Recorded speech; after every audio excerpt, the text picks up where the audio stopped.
Now, it's absolutely no secret that pretty much since the Dexit situation, the monster taming genre has grown substantially. Now, that's not all the growth by any means. There are plenty of Pokemon who don't care about the national dex or enjoyed the latest games who still enjoy monster taming games. That said, it cannot be denied that a large portion of the initial bump, which even put a lot of these games on the forefront, had to do with a lot of people looking for an alternative. This surge allowed a lot of games like Temtem to sell way more copies than it probably would have had this not been an issue, and even led to a hugely successful campaign for Kindred Fates. Since then, we've seen tons of previously very niche titles gain crazy momentum. I've dubbed this period the boom of monster taming in the past, and I still stand by that. Now, how does Digimon work into this? Well, here's the thing. When you think about monster taming, maybe not the phrase itself, because not a lot of people actually use that terminology outside of our niche, but when you think of games with monster battling and stuff like that, first you're going to think about Pokemon, but usually the second thought is, well, Digimon. Digimon has had a bit of an interesting history, especially in terms of its games, with many of the games being entirely different from each other, which to some degree is definitely good because it allows for a wider array of people to gain something from different titles, whereas Pokemon using the same formula over and over again will alienate those that don't like turn-based games, just as an example.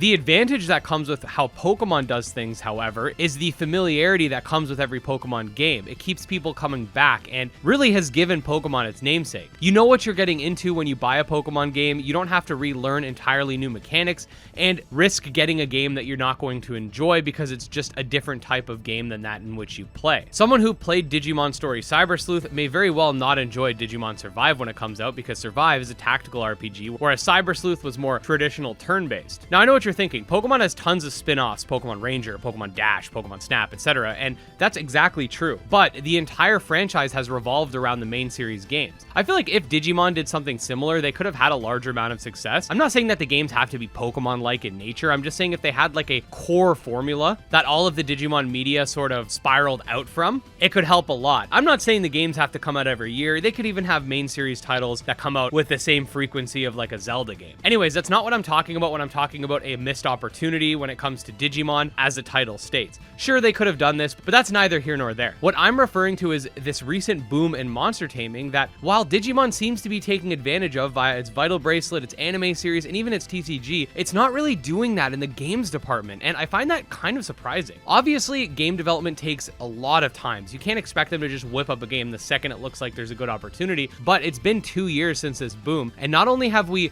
received very little Digimon Survive information alongside multiple delays, we haven't heard anything related to any other Digimon games other than Digimon Super Rumble, which is currently exclusive to Korea. Now, if that game does come here, I could see a definite spike in people checking out this new Digimon game, but I also think that something on the Switch would have really pushed Digimon to that next level had it have taken this opportunity. A lot of people have become more disenfranchised with Pokemon since Pokemon Ultra Sun and Ultra Moon, and for many people, Sword and Shield was considered, and I quote, the last straw. BDSP kind of furthered this with a lot of critique, and Legends, I'm not really counting because we're talking about the last 2 years of opportunity. I feel like if Bandai Namco had a little foresight, they could have started putting together something that could scoop up those types of fans, though. I'm not saying a full release, I'm talking about just some sort of announcement or teaser for an upcoming game or whatever. If I were them, as soon as I saw the Dexit Crisis, I would have immediately said, okay, we're making a new turn-based Digimon RPG with collection as a main feature. Let's do it, boys. It's been almost 3 years since Dexit, and not only have they not taken advantage of that, they haven't really given us Survive information, like I mentioned. We got a couple character reveals a while back, but not much else. Now, of course, there's a lot of stuff that goes along with making a game. You can't just snap your fingers and have it done. You got to think about budget, manpower, all that stuff. But seriously, I think investing into a game that would have been friendly to Pokemon fans and even familiar in a sense would have profited them immensely. Even if the game was announced in 2020 and wasn't coming out until 2024, 2025, whatever, just having the teasers and have the hype build up would have been enough to keep people satiated and excited about this new project. A lot of people want a new Digimon story game, and even that would have been great for the foundation right there.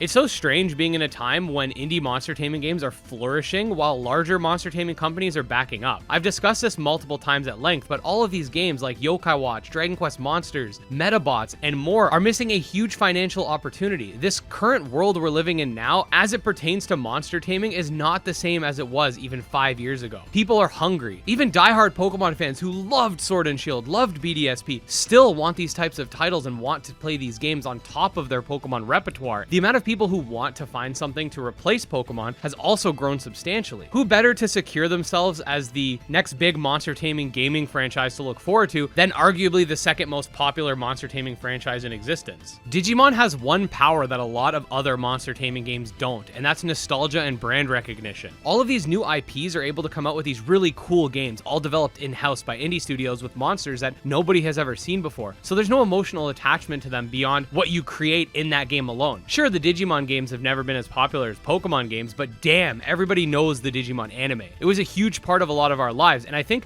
they really could have done what a lot of other monster taming games can't just by virtue of them being new. Imagine you're exploring an area and boom, Gabumon appears. Oh snap, it's Gabumon. Oh, let's catch him, whatever. That's the type of stuff that can only be achieved through a sequel or a recognized brand. Now, there is a really cool Digimon fan game that's coming out. It doesn't have a name yet, but it is being developed by the Digital Tamers Reborn developer known as Dragonrod on Twitter, and I feel like it sort of encompasses what I think the Digimon company should have tried to put out during this opportunistic window. It's a one-on-one turn-based RPG. You got a world to explore, you got grass where you could find Digimon, and I think it would have appealed massively to the Pokemon demographic, especially if the game was more stylized like Digimon Cyber Sleuth. With all of that being said, I don't see the window of opportunity as being closed. There still is a hunger for these types of games, and as you may know, we do have the Digimon Con event, which will take place on February 26th at 8 p.m. Eastern Time, and I'm really hoping that some interesting stuff in the games department, at least in regards to Digimon Survive information.